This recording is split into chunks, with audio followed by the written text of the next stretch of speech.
regarding this Blake, Ryan, Justin case, that things may have just transformed from civil to criminal, and I'll tell you why.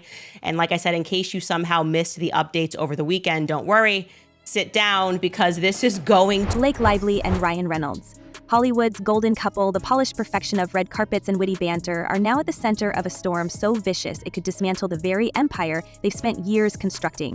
According to insiders, what looked like a bitter falling out with Justin Baldoni over creative differences may have been something far darker, a carefully staged campaign to strip him of power and seize total control of It Ends With Us.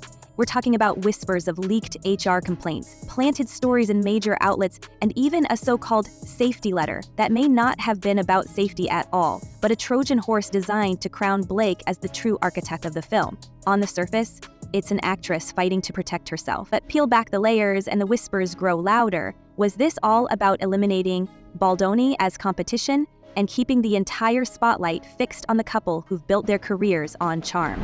Okay, so for those of you, just a quick two-liner for those of you not following it. They started this movie, It Ends With Us, about domestic violence. It was his movie that he bought the rights for from the woman who wrote the book, Colleen Hoover.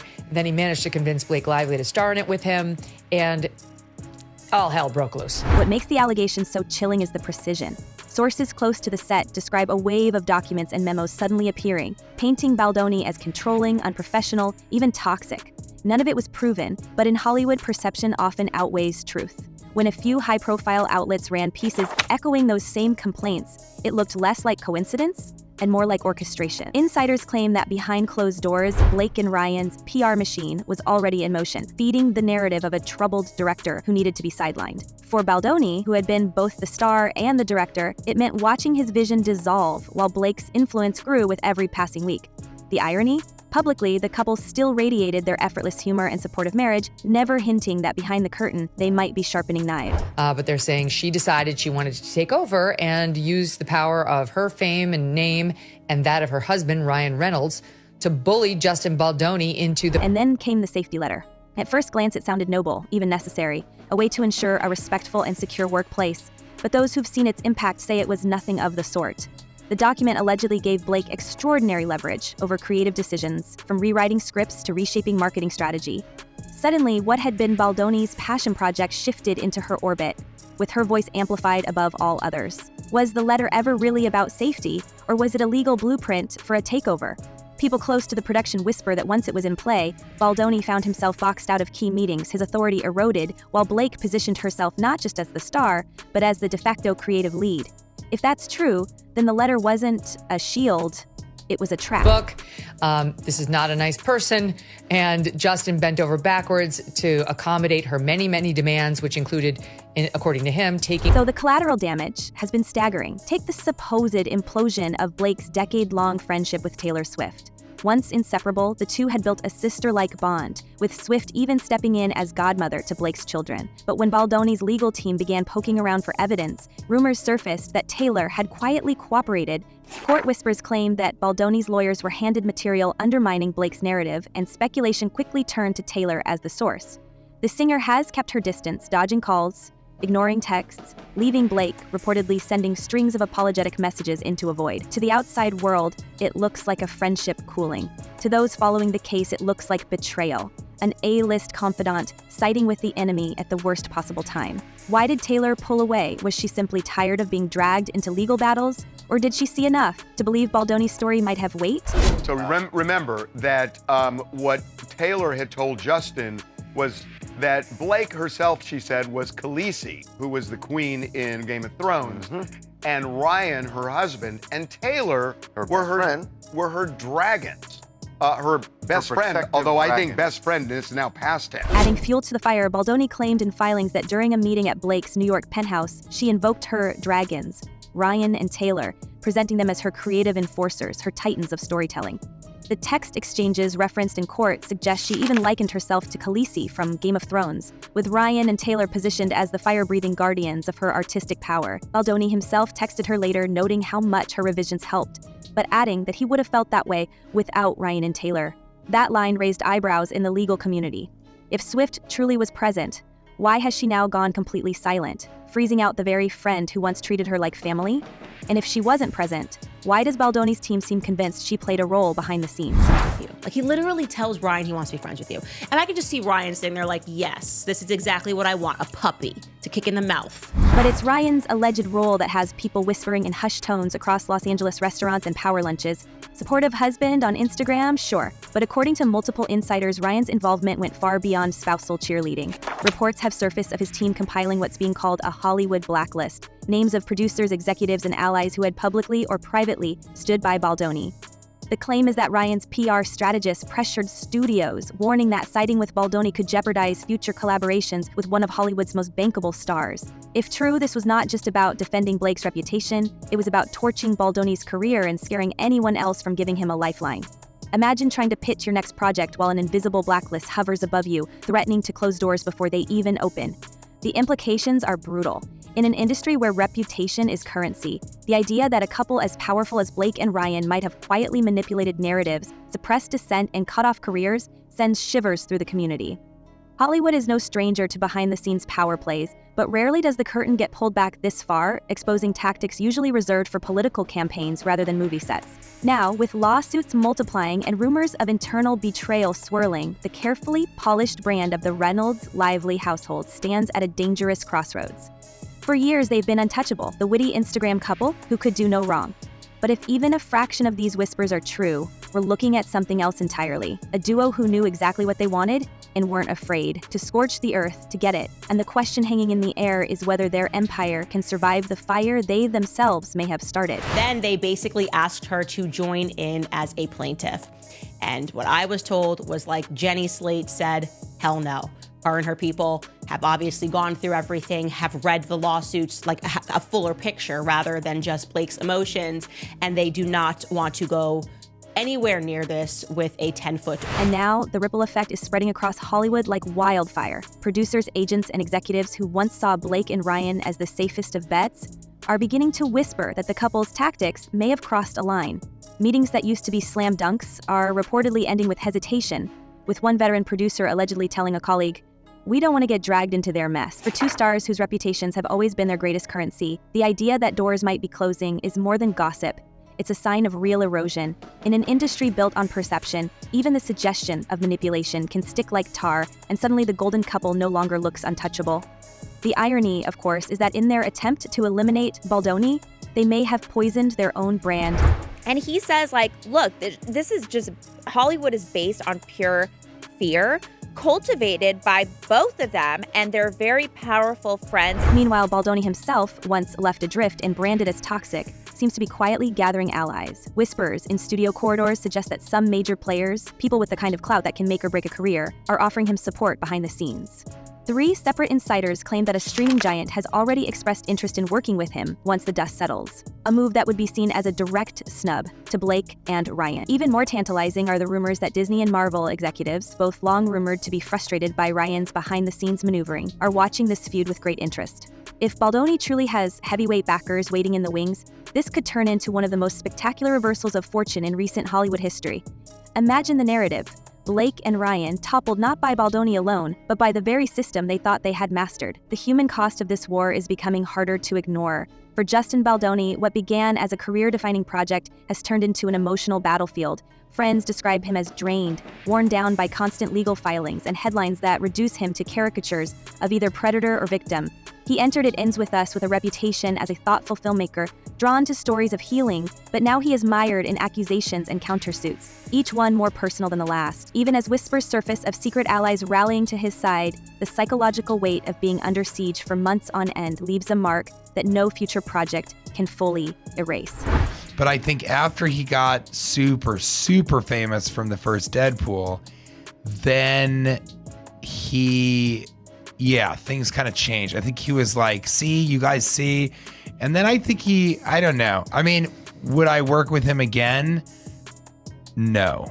No. I would not work with him That again. much vitriol. Blake Lively, too, is showing signs of strain. Once the face of effortless charm, she now finds herself under a microscope, with every move dissected for ulterior motives. Those close to her suggest she has grown increasingly isolated, her attempts at maintaining friendships overshadowed by the perception that her name is synonymous with litigation. Being publicly rebuffed by Taylor Swift has not only dented her reputation but also her confidence, and the constant pressure of needing to defend herself against both the courts and the court of public opinion has reportedly taken a heavy emotional toll. For someone used to controlling the narrative through carefully curated appearances, losing control of the story has been devastating. Ryan Reynolds, often portrayed as the calm anchor in their marriage, has not escaped unscathed either. Industry insiders point to a shift in his demeanor, noting that the lighthearted public persona he projects no longer masks the stress of backroom maneuvering. The alleged blacklist scandal lingers like a shadow, leaving him facing questions about whether his career choices have crossed ethical lines. In the process, his own projects risk being tainted, as Hollywood watchers wonder if the relentless fight to shield Blake has blurred the boundaries between professional ambition and personal obsession. Even a man known for quick wit and self-deprecation can't joke away the fatigue of constant scrutiny. I'm just saying that, like, they should have to spend a couple of nights in jail, have somebody bail them out, and do the walk of shame. Because it's theft. It's just white-collar theft. I'm flying in the COO of the company theft from New York, and I have a security guard, and I have a lawyer next to me, and I'm forcing you to sign these documents and hand me your phone because I'm lying to you and saying that I'm complying with the subpoena kind of theft. And that makes me sick. The lawsuits themselves function almost like a pressure chamber, trapping all three in a cycle of filings, motions, and counterclaims. Each court date forces the reopening of wounds, as lawyers dredge through therapy records, text messages, and confidential ammos. What should be private struggles become public fodder, ensuring that none of them has a chance to heal before the next blow lands. For the audience watching from the outside, it's gripping drama. For those inside, it's the erosion of stability. Day by day, until even victory could feel hollow. One of the most significant allegations in Baldoni's lawsuit is that Lively sought to gain control over the editing process of the film. In many ways, this feud has become a cautionary tale about Hollywood ambition unchecked. The desire to control a single project, one film, one story, has spiraled into a spectacle that could permanently scar the careers of everyone involved. Baldoni wanted to shepherd a book adaptation into something meaningful. Blake wanted to secure creative power. Ryan wanted to protect his partner and their joint brand, all understandable motives on their own, but when stacked together and pushed to extremes, they reveal how quickly noble intentions can mutate into destructive obsessions, consuming reputations and friendships alike. What we are left with is the stark reminder that Hollywood's glittering surface often conceals a darker reality. Beneath the gowns, premieres, and Instagram banter are real people, weathered by betrayal, exhaustion, and the crushing need to stay relevant. Whether it is Baldoni fighting for dignity, Blake struggling to salvage trust, or Ryan grappling with the fallout of his protective instincts, the human wreckage of this conflict is undeniable. And in the end, perhaps the most haunting question is whether the film itself, the story that sparked all this, will be remembered at all, or simply buried under the weight of the war it ignited. Well, guess what she just did this week? She scrubbed all of her social media of Blake Lively. She'd already stepped away from Justin. Now she's scrubbed all of her social media from Blake Lively because I think she's starting to realize she made a mistake. But the most explosive fallout may not be professional at all. It may be personal. The collapse of Blake's friendship with Taylor Swift has turned into its own subplot, one that fans and insiders alike can't stop dissecting. Taylor was once more than just a best friend. She was part of Blake's inner circle, a confidant trusted with family secrets and private battles. Now, reports say she's gone completely silent, texts, voicemails, emails ignored. Blake, according to one source, has been sending groveling messages, insisting it's all a misunderstanding. But Taylor, it seems, isn't budging. Some see it as self-preservation, a superstar refusing to get dragged into litigation that could stain her brand. Others believe it's something deeper, a moral stand against the alleged smear campaign that Blake and Ryan orchestrated. Could it be that Taylor saw enough evidence to quietly distance herself, even if it meant severing a decade-long bond? It's worth noting that Taylor herself was dragged unwillingly into the legal quagmire, with Baldoni's team at one point subpoenaing her before backing down. In that moment, the lines of loyalty blurred. Sources suggest Taylor felt exploited, treated less like a friend and more like a pawn in Blake's war.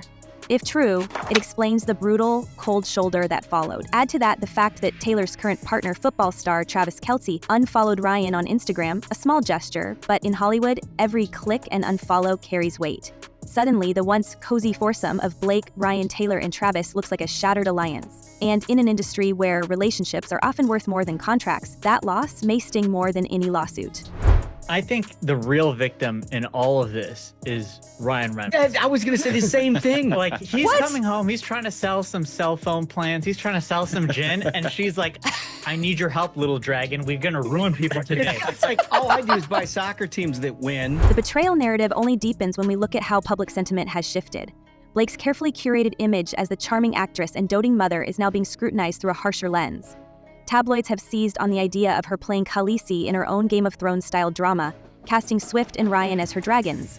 What once would have been a playful inside joke now reads as hubris. And with every story about Swift ignoring her calls, the perception grows that Blake is isolated, cut off from her strongest ally. For Ryan, who has always traded on being the funny, self-aware Hollywood everyman, whispers of a blacklist orchestrated by his PR team have tainted that likable veneer. The couple's entire public brand, built on being relatable, funny, and real, now risks looking calculated, cold, and ruthless. All of this leaves us staring at the cliff edge of what could be one of Hollywood's most spectacular implosions. We're already seeing judges strip away Blake's emotional distress claims, with Baldoni's attorneys celebrating small wins in court filings. But insiders warn that the real bombshells haven't even dropped yet.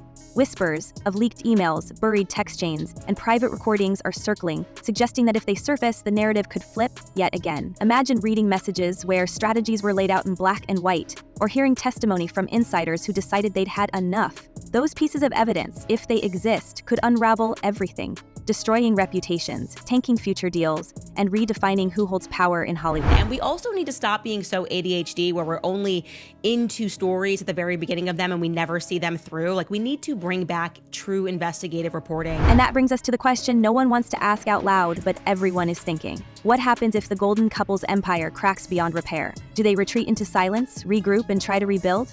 Or will Hollywood turn on them completely, elevating Baldoni as the unexpected underdog who outlasted two of the industry's brightest stars? The only certainty is that this scandal is far from finished, and the next twist could be the one that blows the entire story wide open. So what do you think? Are Blake and Ryan the masterminds behind a ruthless campaign, or are they being dragged down by a carefully staged counterattack? Drop your thoughts below because this storm is only getting started. Until next time, stay sharp, stay curious, and keep your eyes on the shadows.